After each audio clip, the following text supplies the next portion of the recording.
كمي عارفيتكم سمجزي أبيري مسكن لو ما أنتي كقال أملاخ النريو من النت كريستيان بزبل كقال أملاخ الرئينا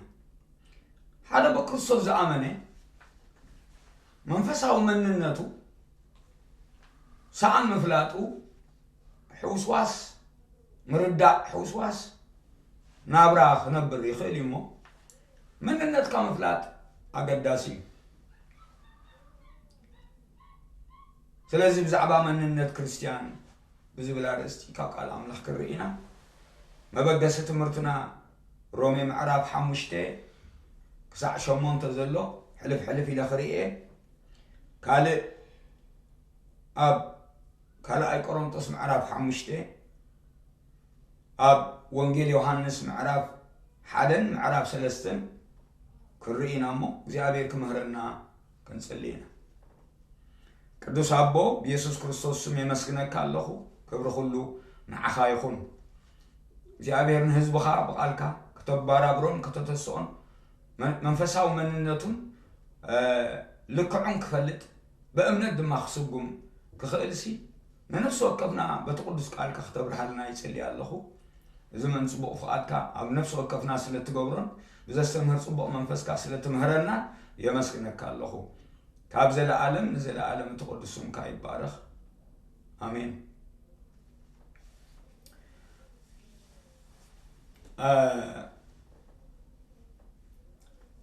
من النت كازي مفلات زمصو صعبين بزحي هذا جزي هذا ناي مقاقحو ناي نسري رخيبوسي نابتا بجزء زلا درهو أمسيوس كم تنقحو غير واي بحال مستن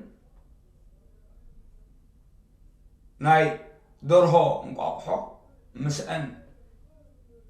كنوقح معتاتو قاس تفلالي خون خلاي كلنا يفلتكون بل كم زنوقح غيرنا ما نرأي بحر مستن قاوتي حبيرو يبلع كتصوعو خلا يمص اما جرشا غنا حدا غزي كاب عليتو زخونه نسري مصيو ابزنتاي تغبر اللخا نسخاكو درهيكم كان نصدرو تحوس يغبا كاني ابل علي ابتي لعلز ولا كتنفر كان معدد ما خطمت سفر كادما لعلز ولا خمس خونه فلت إلو أمو كاب شعا جميرو من النتفليتو مس نسري كوعاز جميرو بحال مسيلة انتاي كمسيلة دلي بخصوص زلنا من النت كم مس عدام زلنا خوينا كنملالس أي قبعنا اسكي أم مصحف قدس أبكال أي قرنطس معراف حموشتي كاب 10 خسع 10 زلو انتاي مجمرة هذا قابو كريستوس انتليو نسو حدش فطرتيو أنا نسخاتكم من بقويتا زا أمنا الله معلتي ما بمولو لبنا يسوس نتدع تقبلنا إيو من النتنا يقيل من النت مالت بحري زحوس يمو ناي بحري من النتنا أبتوش تاوسبنا مالت أمنفسنا يقيل إذي أولوس رايز مسكرو زي كوناسي إتروسن يوحنسن مسكرهم ولو كم بحدش يخون بقال حق استولدكم إن يعقوبون مسكروا له زياب هيري مسكر أبا يعقوب كأنت إلو بخلو فترته من أنتخن كوني لي بقال حقي زولد النايلو قدما بإتروس معراف حادة فقد 10 شعاتن 10 شممتن أما لقت يوحنس دما أبسال ساي معراف قصري شمونتن تشعتن كسا 10 تزلم ببو زقرم قال كأنس تصحيف له أتي زرئيو نتي مننت زوسنمو زرئناسي كاب زرئي قالوا كاب زرئي منفسو كاب نايزي أبير زرئي كم نفتريو مصحف قدس الزاري بزي زي تفلطو تكونو صبو أيكونن سلازنا يوحنس ملأختي كم بوخل لخو أتي سمع يستوقع ملأختي يوحنس ሳልሳይ ምዕራፍ ካብ ሸሞንተ ዲያብሎስ ካብ መጀመርታ ኃጢአት ይገብር እሞ ኃጢአት ዝገብር ካብ ዲያብሎስ እዩ ወደ አምላክ ግብር ዲያብሎስ እጅት ግብር ይልዎ ዘሎ እቲ ሰይጣን ንወዲ ሰብ ዝመቀሎ ናይ ኃጢአት ባህሪ ማለት እዩ ስለዚህ ክርስቶስ ንዑ ከፍርስ ይመጽ ግብር ዲያብሎስ ማን ተኸፍርስ ኢልዩ ነዚ እተገልጸሉ ካብ አምላክ ተወልደ ዘበለ ይሽሩ ዘርኡ ናይ መን ዘሪ ናይ አምላክ ዘሪ አቡ ይነብር እሞ ኃጢአት አይገብርም እቲ ዳግም ዝተወለደ አውሽጥና እግዚአብሔር ዝፈጥሮ ኢየሱስ ክርስቶስ ምስአምና ናይ አምላክ ባህሪ ዝሕዝ ናይ አምላክ ባህሪ አለና ማለት እዩ ናይ አምላክ ባህሪ ግን ክንማቀሎ ናህና ምእዛዝ ይሓትት ማለት እዩ ሓደ ሰብሲ ከምቲ ተቀበሎ ክነብር እንተ ዘይመሪጹ ከም ካለ ክነብር ውን ተኽእለሎ ስለዚህ አብሮሜ ምዕራፍ 6 ንስኻትኩም ምስ ክርስቶስ ሕያዋን ኮይንኩም ኢኹም ንሱ ደጊሙ ሓንሳ ምሰንስኤ መሊሹ አይመውትን እዩ ስለዚህ ንስኻትኩም ድማ ምስ ሕያዋን ከም ዝኾንኩም ቁፀሩ ምስ በለ 6:11 ምዕራብ ዝመዋት ስጋኹም ኃጢአት አይንገስ ትሕቲ ጸጋ እምበር ትሕቲ ሕጊ ስለዘይኮንኩም ኃጢአት አይመልከኩም እዩ ንትእዛዝዎ ዘበለ ባሮትኹም ዝኾንኩም ዘይትፈልጡን ኢኹም ኢሉ ወሪዱ ተዛሪቡሎ ስለዚህ ምስቲ ናይ እግዚአብሔር ባህሪ ክንሰማዕ ግን ናተይ ናታትኩምን ግደይ አነ ናይ እግዚአብሔር ባህሪ አለኒ ኢልካ ጠጠው ዝበሃል አይኮነ ስጋውን ተሰኪምካዮ ኢኻ ዘለኻ ተሰኪምከ ኢኻ ዘለኽሞ ናይ ሓጥ ናይ ክወድቕ ተኽእሎ ስለዘለዎ ንመን ትእዛዝ እዩ ትወሳኒ ከም ባህሪ ግን ሓንሳ ነቲ ግብሪ ዲያብሎስ መሰፍረሶ ጎይታ ኢየሱስ ሓድሽ ፍጥረት ኮይና ንዝብል ኣብ ካልኣይ ቆሮንጦስ 5 ምዕራፍ እንንብቦ ንዑየ ዘረጋግጽ ዘለኹ ኣብ ቁጥሪ 9 ካብ አምላክ ተወልደ ዘበለ ዘርኡ አብኡ ይነብር እሞ ኃጢአት አይገብርን ትናይ አምላክ ዘርኢ ትናይ አምላክ ባህሪ አይገብርን ካብ አምላክ ስለተወልደውን ኃጢአት ክገብር አይኮነሉን ካብ አምላክ ተወልደ ውሉድ አምላክ ይኸውን ረአዩ ኢሉ ውሉድ አምላክ ክንበሃል እተአቦ ከመይ ዝበለ ፍቅር ሃበና ኢሉ ስለዚህ ጀመረ እዩ ኣብ ሳልሳይ ምዕራፍ ወደ ሓደ ከምኡውን ኢና ይዝብል ዘሎ ወኢና ኢና ክንብል ይግባአና ቃልኹም ኢሉ ስለዚህ መስከረ ቁጥሪ 10 እንታይ ኢሉ ጽድቂ ዘይገብርን ኢሉ ስለዚህ እቲ ናይ አምላክ ባህሪ ብምንታይ ክትፈልጦ ጽድቂ ክትገብር ይዝገብርክ ጽድቂ ዘይገብርን ንሓው ዘይፍቅርን ከተፍቅርካ አይኽእለካ ካብ አምላክ አይኮነን ውሉድ አምላክን ውሉድ ዲያብሎስን በዚኦም ዝግለጹ ውሉድ ዲያብሎስ ካብ መጀመርታ ኃጢአት ይዝገብር እሞ ስለዚህ ዳግም እንተ ዘይተወሊድ ሰብ ንኃጢአት ይቀረባ እምበር ንጽድቂ ቀረባ አይኮነን ኃጢአት ዕለታው ናብሩ ይኸውን ጽድቂ ካብኡ ይርሐቅ ስለዚህ ካብቲ ጻድቕ አምላክ ተወልደ ጽድቂ ይዝገብር ኣብ ምዕራፍ 2 ተመሊስና ቁጥሪ 19 እንታይ ነው 19 ሕጂ ድማ ደቀ ንሱ ክግለጽ ከሎ ትብዓት ምእንቲ ክንረክብ ብምጽአቱን ኣብ ቅድሚኡ ከይነሓፍር ቦኡ ንበሩ ወይ ኣብኡ ንበሩ ኣብ ክርስቶስ ንበሩ ንሱ ጻድቕ ምዃኑ ትፈልጡ ኢኹም እሞ ጽድቂ ዝገብር ዘበለ ሁሉ ካብኡ ከም ተወልደውን ፍለጡ መለክዒ ካብ ናይ እግዚአብሔር ተወልደ ባህሪ አምላክ ተማቂለ ናይ ዝብል ሰብ ምልክት ጽድቂ ኃጢአት አይኮን ግን ኃጢአት ተገበርና ጠበቃ አብአቦልና በዚ ዝውዳ አይኮነን አቱም ደቀ ኢሉና ምዕራፍ 2 ቁጥሪ 1 ኃጢአት ምእንቲ ከይትገብሩ ዝጽሕፈልኩም አለ ኃጢአት ክትገብር አይግባአካኒ አይግባአናኒ ግን بجلس حيت كانت رأخونك حدا وقع حتى يزجبر انتلقنا طبعا أبولنا نصح يسوع كريستوس تصادقي بسألكوا يا ناقفنا كم تمزمور داوود 7 حدا بسألك خا الناقفني قبل كله تريو وأملاخ بسألك خا الناقفني بسألكوا خا الناقفك بسألي بالسرفة بحرياتك نعم أملاخ كابكل بتولده وح قبل بحرياوي ባህሪውን استلوت ግን ምናልባት ዘይኮነ ድምጽ እንተስማዐ ምናልባት ደጊኡ ከልቢ ውሽጡ ግን ዝተቀየረ ኮይኑ ክርከብ ይካል ኮም የዝብል ካዘሎ ንሕና ውሽጥና ብጎይታ ተቀየርና ሰባት ምዃንና መንነትና ክርስቶስ እምበር አዳም ከም ዘይኮነ እዚ ሒዝና ዘለና ስጋ ግን ወዳቂ ከም ዝኾነ እሞ ሰብዕልኡ ከም ዘይኮንና ኣብ ሮሜ 8 ቁጥሪ 12-13 ጽሒፍዎ ኣሎ ብስጋ ኾኒንዎ እዩ ሮሜ ምዕራፍ 8 ካብ 1-3 ኣብ መስቀል ዝተኾነነ ግብሪ ዲያብሎስ ኣፍሪስዎ ይወዳ ኣምላኽ መንነትና ክርስቶስ እምበር አዳም ኣይኮነን ደጊመ ዛረባለሁ ስለዚ ናብ ካልኣይ ቆሮንቶስ ክምለስ ሓደ እኳ ብክርስቶስ እንተሊሉ ንሱ ሓድሽ ፍጥረት ይዝብል ዘሎ ቃል ፍጥረት ሰምዕ ዘበለ እቲ ቃል ዝብሎ ዘሎ ይስተውዕል ሃይማኖት ኣለና ትብሉ ሰባት እዚ ቃል እንተሰማዕኩሞ ትድሕኑ ካብ ጉጉይ ስሕተት ትምህርቲ ትናገፉ ቃል እግዚአብሔር አይሕሱን ካልኣይ ቆሮንቶስ 5 ካብ 10 ሓሙሽተ እንታይሉ ድሕሪ ሕጂ እቶም ዘለው ነቲ ምእንቶኦም ዝሞተን ተንስአን እምበር ንርእሶም ከይነብሩሲ ንሱ ኣብ ክንዲ ኩላቶም ሞተ ደጊም ካብ ሕጂ ብመንገዲ ስጋ ንሓደ እኳ ኣይንፈልጥን ኢና በቲ ከይደሓና ኮለና ስጋና በአእምሮና ከይተለወጠ መንፈስና በክርስቶስ ከይተለወጠ ምድሓን ክርስቶስ ከይተቀበልና ኮለና አእምሮና ጸልሚቱ ኮሎ ፍልጠት አምላኽ ኣብ ዘይብልና እዋን ህይወት እግዚአብሔር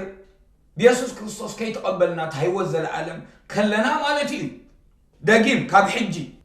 ይብላል ካብታ ንክርስቶስ ምስ ክርስቶስ ሞይትና ተሳእናላ መዓልቲ ደጊም ካብ ሕጂ ብመንገዲ ስጋ ንሓደ እኳ ኣይንፈልጥን ኢና ንክርስቶስ ከዓ ምንም እኳ ብመንገዲ ስጋ ፈሊጥና እንትኾን መስሓት ክመስለካ ክእል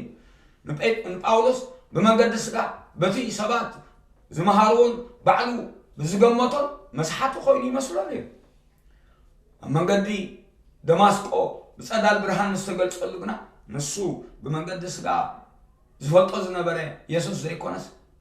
አምላኽ ወደ አምላኽ መድሓኒ ተበጃዊ ሞይቱ ተሰየ ጎይታ ክብሪ ከም ዝኾነ ተረዲእዎ ማለት እዩ ስለዚ ሓደ እኳ በክርስቶስ እንተኣሊሉ ንሱ ኢሉ ሓድሽ ፍጥረት እዩ እቲ ብሉይ ሓሊፉ እንሆ ኩሉ ሓድሽ ኮይኑ እዚ ኩሉውን ካብቲ ባዕሉ በክርስቶስ እተዓርቀና አገልግሎት ዕርቁን ዝሃበና አምላኽ እዚ ካብ አምላኽ ይበርካባና ይኮነ ድሓር ኣብ ቁጥሪ 10 እንታይ እዩ ስለዚ ንሕና ኣብ ክንዲ ክርስቶስ ልኡኻትና እሞ አምላኽ በኣና ገይሩ ይምዕዳ ኣሎ ምስ በሎም ንሕና ይልሽዑ ብኡ ጽድቂ አምላኽ ምእንቲ ክንከውንሲ ነቲ ሓጢአት ዘይፈለጠ ኣብ ክንዳና ሓጢአት ገበሮ ግብሪ ዲያብሎስ ከፍርስ ከሎ ጎይታ ኢየሱስ ክርስቶስ ሓጢአት ኮይኑ እዩ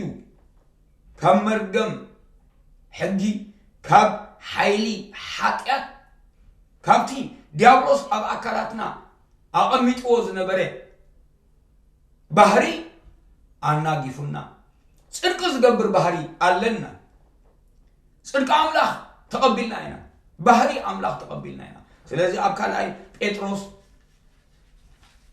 መልእኽቲ ጴጥሮስ ቀዳማይ ምዕራፍ ካብ 1-5 ብቦ ተማቀልታ አምላኻዊ ባህሪ ምእንቲ ክንከው ዝብል ቃላው ተጻሒፉ ነቲ ብፍልጠት ክብሩን ደግነቱን ጽውዓና አምላኻዊ ሓይሉ ንህይወትን ንፍርሃት እግዚአብሔርን ዝኸውን ኩሉ ካብ ዝህበና ህይወት ጥራይ ኮናን ተቀቢልና ባህሪ አምላኽ ከዓ ተቀቢልና ንፍርሃት እግዚአብሔር ማለት ንዕኡን መስለሉ ይስርጎም ኣብቲ በኽሩ ጽሑፍ ንዕኡን መስለሉ ባህሪ ንፍርሃት እግዚአብሔር ዝኸውን ኩሉ ካብ ሃበና ብኡ ተኸብርትን ዓባይን ተስፋ ዝረኸብራ ኣብ ዓለም ብፍትወት ስጋ ካብ ዘሎ ጥፋኣት ወፂኹም ተማቐልቲ አምላኻዊ ባህሪ ምእንቲ ክትኮኑ ብትጋሃት ዘበለ ተጋደሉ እምቢ ክንብሎ ነቲ ናይ ስጋ ትምኒትን ሓሳባትን ነቲ ናይ አምላኽ ድማ ሕራይ ክንብል ከለና ጸጋ አምላኽ ንዕኡ ክነኽእል ኣብ ውሽጥና ናይ እግዚአብሔር ባህሪ نركب مالتي كما إلى أخي إلى يخص عن نبل እግዚአብሔር أوشتنا يخلنا كريستوس أبانا حاضر له أبقلات يا معرف كلته كاب عصرت تشعت تخص عصران حدا نتبيكم كجرمكم دقيم كريستوس أباي زنا برزلهم بر أنا أيكم كون دقيم زبل قال وسانا قالاتي دقيم أتم بكريستوس زلوا حجي دقيم أبرومي شمون تقصر حدا أبز خلاص قرنطس حمشت عصرت شديشت دقيم كاب حجي دقيم أبقلات يا دمائي لكم الله خلاص معرف وزرع عصر شعتن عصران حدا كلاي معرف زلوا دقيم مالت حدش معرف مالتي እግዚአብሔር ተመስገን ነው ስለዚህ ሓደ እኮ በክርስቶስ እንተልዩ ንሱ حدش ፍጥረት ይትምሰባል أنا حدش ፍጥረት የመባል ነላመት ክልተ ባህሪ ከም ዘለና ጌርና አይኖቅጠር ነትግብር ዲያብሎስ አፍሪሱ ወይ ጎይታ ኢደ ሰባራይ ንግበሮ ተቃል ስለዚህ አምላክ حدش ፍጥረት ካብ ገበረናስ بخريستوس بتحيل زبنا نخلو كم نخل نتأمن أبي إفسون أبي فيليب أنت عيدي بخريستوس بتحيل زبني نخلو خليه كم الكل ندري بخريستوس يكالي يخل إيه بلو كم توم أبزول كعسر سلسلة عسر تربعة أين خلاني نايت بلو بأملاخ نخلينا بأملاخ يخليه زمل كابك زي أبي تأمنه أبكر ما أملاخ يحلون زي أبي هري مسكن ما سمندي زبال قانقات تسمع سقال بيسندي زبال تسمع وسقال دخوميو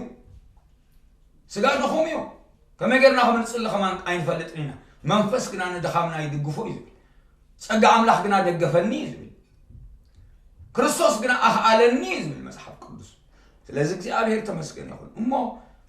መንነት ክፍለቲ ናብሮም ይخيድ ሞ በእሁድ شارشاين شواعين شمناين معرف انتم كاب حمشاي جنبكم حمشاين شارشاين شواعين شمناين معرف تنبيكم كاب آدم وصينا ناب كريستوس تساغرنا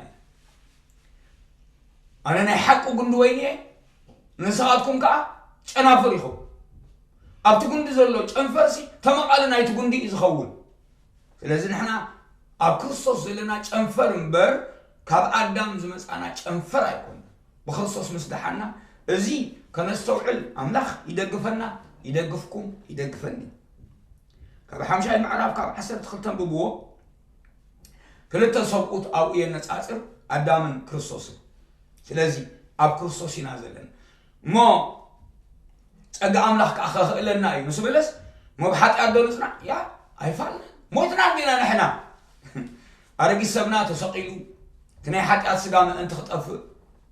كريستوس كعمل شو أي موتني دحرجي بعد مس كريستوس يوان غيرنا أي تلازي هيوت كريستوس كأ علنا زي نفلت حواتي نتأمل نخا قالوا حكي أمدري أود قلي تلازي أنا عارف شديش تقطري تشعتن عسرتن تخموتا سنس كريستوس مليس خمزي موت موتنا أبوه كم زي ملخ فليتنا حتى أي ملكنني موت أي ملكنني كنبل بخريستوس نخلينا تمكحتنا كريستوس لزخونه مالت له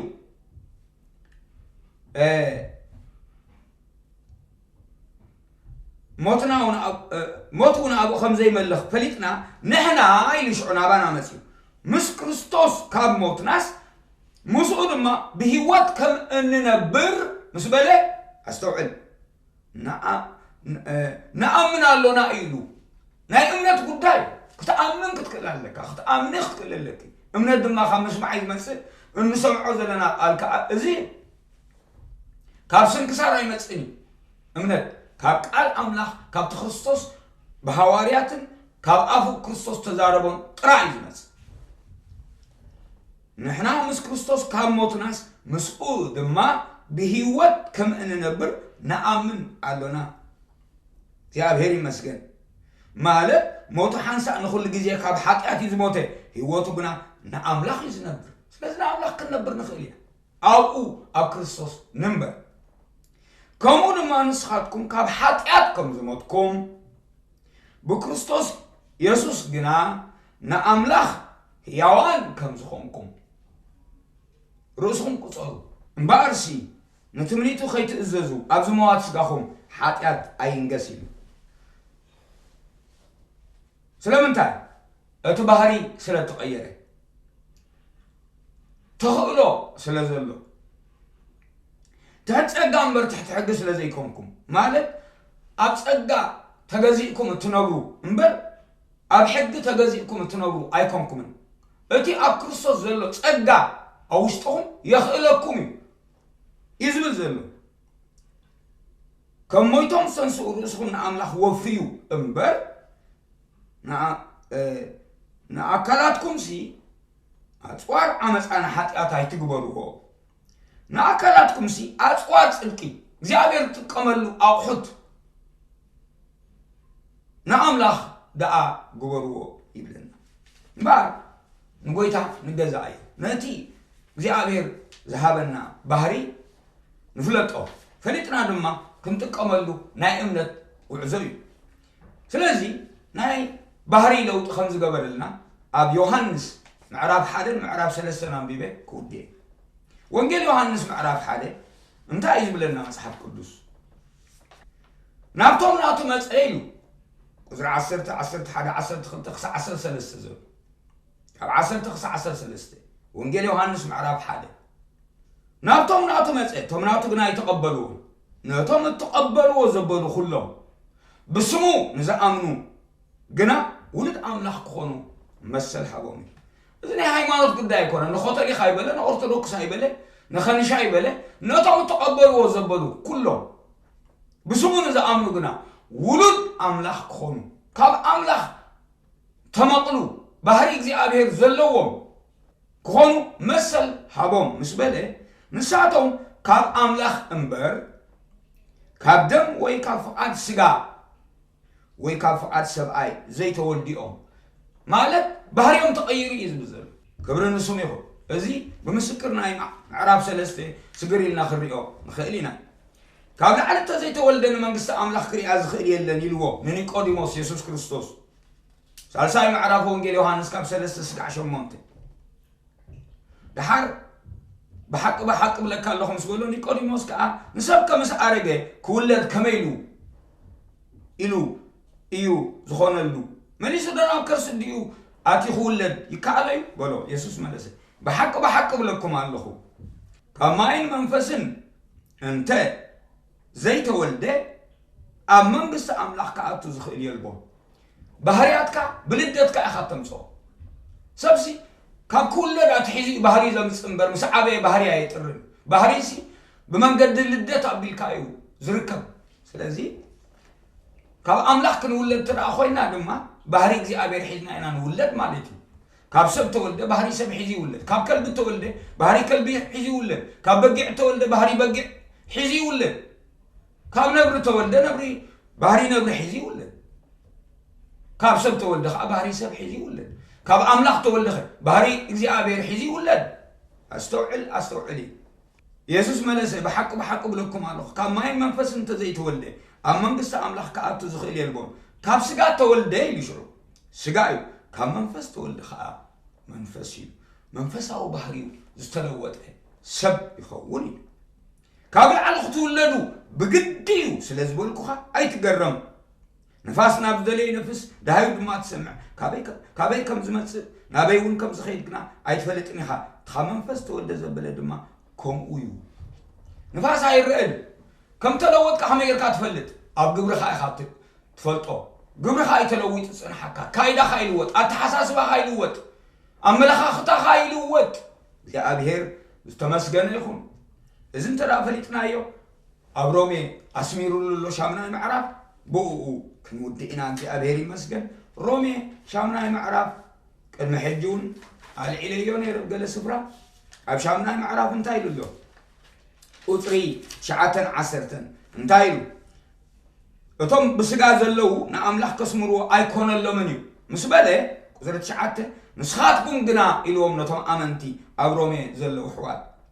منفس املاح حديركم انت اليوس ويكاب حلوس بمنفس امبر بسغا ايكونكمن زلهم ازي ناي بحري لو خمسه حبنا እግዚአብሔር ምልክት ክብርን ስሙ ይሁን እቲ መንፈስ ክርስቶስ ዘይብሉ ግና ንሱ ናቱ አይኮነ ክርስቶስ አባኻትኩም እንተ አልዩ ግናግኝ ይሉኻ እንደገና ስለዚህ መንፈስ ቅዱስ ሓደረ ሰብ ክርስቶስ አብኡ ኣለዎ ክርስቶስ አብኡ ዘለዎ ሰብ ከዓ አምላኽ ኣብ ህይወቱ ለውጢ ገይሩሉ ኣሎ ክብሪ ንስሙ ይኹን መንነትካ ፍለጥ ዝወድሓንኩም አምላኽ ይባርኩም አሜን